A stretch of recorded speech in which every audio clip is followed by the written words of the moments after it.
You know, usually when we think about traveling from point A to point B these days, there is this immense expectation of efficiency. Oh, It's almost like we want teleportation. You go to the airport, you stuff yourself into a pressurized metal tube, you endure the middle seat for a few hours, and then you are deposited in a completely different climate. It's entirely binary. it is, yeah. Yeah. And that creates this really strange detachment. You're either here or you're there. Right. The journey itself is just treated like this annoying hurdle to get over. It becomes, a blank space in your memory. Yeah, completely forgotten. Exactly. You look out an airplane window or even out of a high-speed bullet train, and the landscape just blurs into a static map. You aren't interacting with the Earth at all. You are just skimming over it. But then you step away from those major transit hubs, you jump on a slow regional coastal train, and suddenly that teleportation device is broken. Right, and deliberately broken. Yes, deliberately broken. We are looking at a mode of travel today that is honestly a revelation. It feels like a secret hack to actually seeing the world at a human scale. I mean, it is the absolute definition of intentional travel. When you match your speed to the rhythm of a local train, one that literally hugs the water's edge, you are forced to observe the slow, profound geological transitions of the world. Which is exactly what we are getting into today. Welcome to the deep dive. Our mission today is to explore 5 of Europe's absolute best, most magical coastal train lines. And we've synthesized these from a really incredible curated travel guide. We have, but we aren't just, looking at timetables and stations here. No, not at all. We are unpacking the dramatic scenery, the surprising history, and the sheer stubborn engineering of these sea-hugging routes. We're going to see how the speed of our travel completely dictates our relationship with the landscape. Yeah, and these 5 specific routes take us across Germany, Ireland, Scotland, Spain, and Italy. A really great mix. Right. And they reveal something profound about how geography and human determination collide.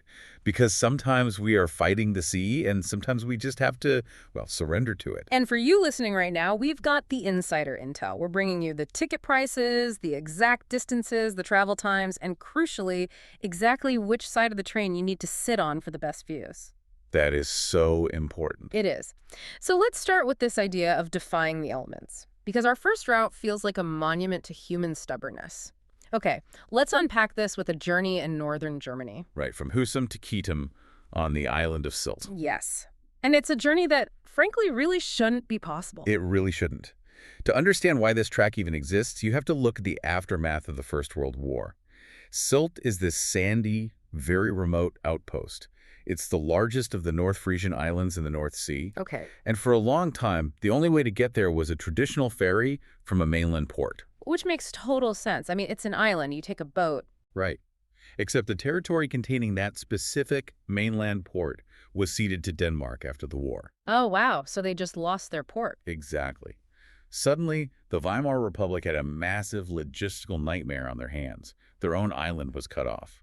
So German engineers and planners got to work on an incredibly ambitious solution, which was building a railway causeway straight across the Wadden Sea. Okay, let's just pause there. It's like those 1920s engineers were playing a massive game of chicken with the ocean. That's a great way to put it. Building over a tidal mudflat, the foundation work alone, dealing with the shifting sands and the aggressive tides of the North Sea, is just staggering. It is. But their gamble actually paid off. The Hindenburg Causeway opened in 1927. And what's fascinating here is that nearly a century later, it is still completely car-free. Wait, really? No cars at all? No cars. It is a dedicated 11-kilometer rail link right over the sea. In fact, as of mid-April, you can even take a high-speed IC train across it. I love that contrast. Because for anyone listening who hasn't ridden one, an ICE train is Germany's premier lightning-fast bullet train. Yeah, they are incredible. Sleek, aerodynamic, designed to fly between major cities at 300 kilometers an hour. And here, it's just creeping across a salty mudflat. It's a brilliant juxtaposition, isn't it?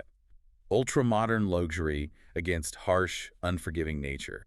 The journey itself is 44 miles, takes exactly 1 hour, and trains run hourly. And the cost? You'll pay about $21.60 on the DB network. And the golden rule for you listening, sit on the left. Yes, definitely the left. Because the visual of this journey sounds wild. You start in Husum, which is a coastal town historically shaped by the herring trade. You leave town sweeping over the harbor on a high bridge, looking down at this cluster of fishing boats, and then you are gliding north over these vast marshlands and meadows. But notice the environment out that left window when you do. Yeah. Those meadows are protected by massive high dikes. You get this real feel for the distant horizons. But the sea itself feels far away because it's being physically held at bay by these walls of earth. Right, until you hit Clankspool. Exactly. After Clankspool, the railway suddenly turns west, leaving the protection of the dikes entirely. And you are out on the open, salty mudflats. And we have a pro tip here from the source for the ultimate experience. You need to check the tide tables. Yes, this is crucial. You want to time this 1-hour journey for high tide, and ideally on a stormy day. Which sounds crazy.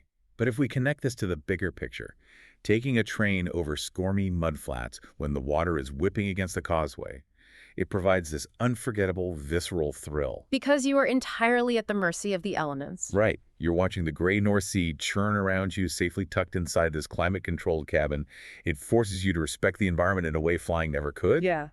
And then you finally alight in Kedem, which is this incredibly cozy village on silt, full of traditional Frisian thatch roofs and gables. It's beautiful. It sounds amazing, but, that German causeway was all about building over the water. Right. What happens when the geography doesn't give you an inch of shore to build on and the ocean is just beating against sheer cliffs? Then you have a real problem. Well, the Irish solution was to go straight through the rock. Which brings us to our next engineering marvel, the route from Dublin Connolly Station down to Arklow. Yeah, and this route is steeped in a surprisingly rich history.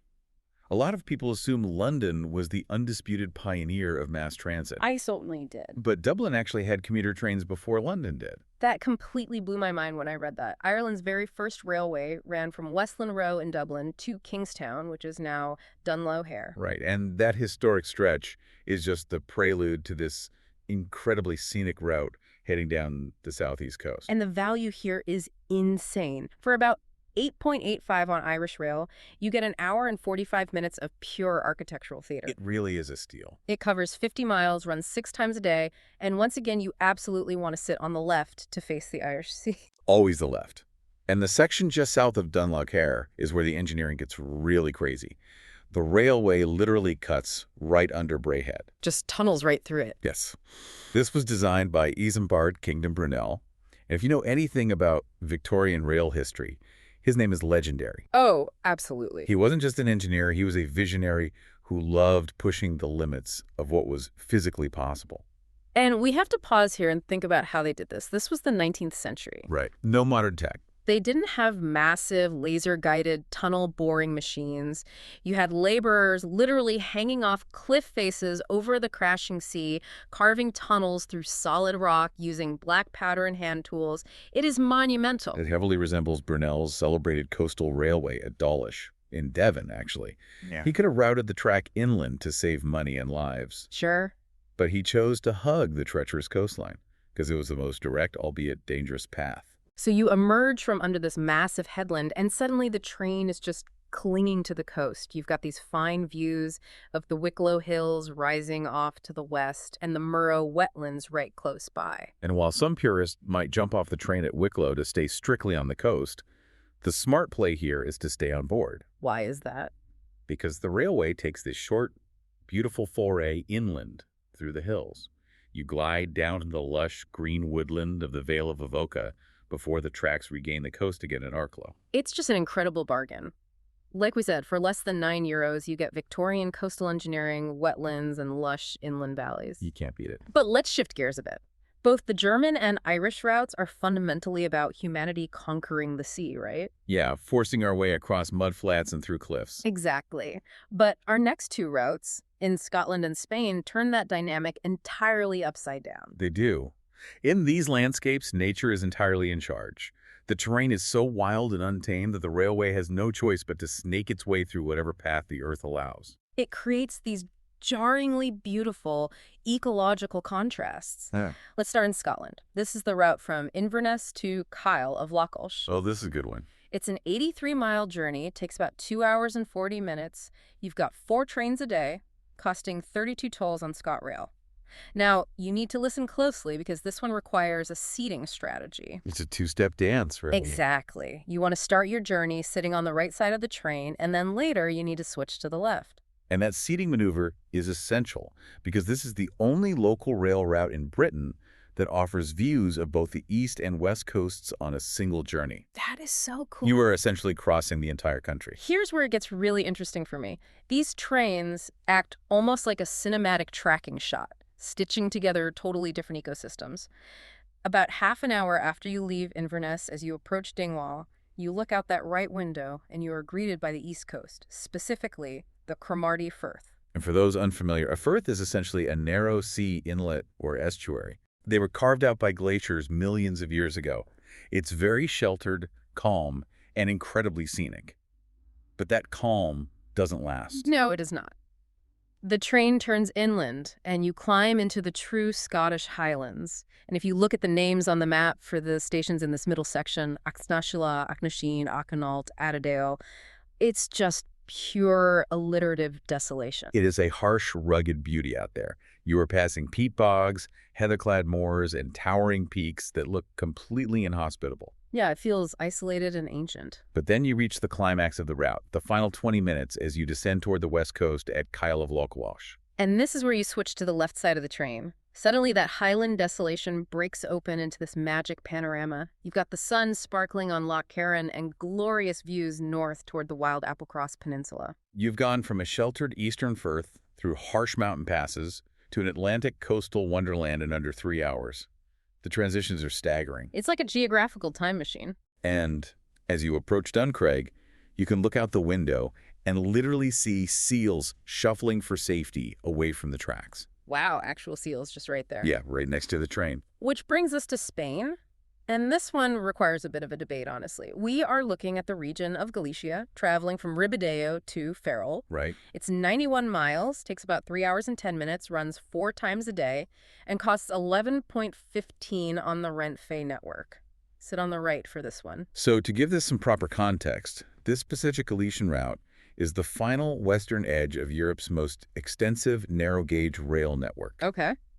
The wider network runs for a grueling 20 hours, all the way from the French border through the Basque Country, Cantabria, and Asturias. Okay, I have to play devil's advocate here for a second because I'm looking at the details of this Galician route from the source, and frankly, I don't get it. How so? Well, it takes over 3 hours to go 90 miles. That is incredibly slow. Huh? Leaving Ribadeo, the guide admits you have to trundle past all these cheap, tacky beachfront tourist developments. And in the winter, the train is basically empty, like barely a dozen passengers. So why on earth are we recommending someone spend their valuable vacation time on this instead of just renting a car or taking a fast train somewhere else? It's a completely fair challenge. It sounds tedious on paper, but that slow, unpolished navigation of the rugged Ortiguera coastline is exactly why this route is so valuable. I'm listening. It's an antidote to the modern urge to optimize every single second of travel. So the inefficiency is a feature, not a bug. Precisely. Once you get past that initial coastal development and cut away from the highway, you are thrust into a genuine, unvarnished look at Galician geography. It's not a curated tourist trap. You are forced to slow down and actually see the environment. And the imagery does sound striking. You've got the crashing waves of the Atlantic breaking on the right, and then these rich, dense eucalyptus forests towering right on your left. You also get these superb views across the Great Rias. Which are what, exactly? Similar to the Scottish firths. Rias are these massive, deep coastal estuaries where river valleys have been completely drowned by the sea. They completely define the Galician landscape. Oh, wow. Yeah, and as the train winds around them, you can look away to the north and spot Cape Ortegal sticking out into the ocean. There's an interesting economic contrast mentioned here, too. This local train is incredibly humble. But if you want sheer luxury, you could book the El Transcantabrico charter train. Oh, right. Which runs on the exact same narrow-gauge tracks but costs an eye-watering amount of money. We're talking thousands of euros versus 11 euros. That's insane. But the view out the window is identical. The eucalyptus forests smell the same, the estuaries look the same. The local train just lets you experience it alongside a handful of locals heading into Ferrol with their shopping, rather than from behind velvet ropes. It completely democratizes world-class travel. I love that. So we've navigated twisty estuaries in Spain, we've crossed stormy mudflats in Germany, we've tunneled under Irish cliffs. Now, our final route takes us away from these jagged, complex coastlines and feeds the desire for pure, uninterrupted scale. Yes. What if you just want to ride right on the very edge of the map? For that, we head to Italy, specifically the deep south, the Calabrian coast. We're looking at the route from Reggio di Calabria to Silverado. It's a 100-mile journey. It takes 2 hours and 20 minutes. Trains run every 1 to 2 hours, and it'll cost you $11.90 on Trenitalia. And for the best view of the edge of the world, sit on the right.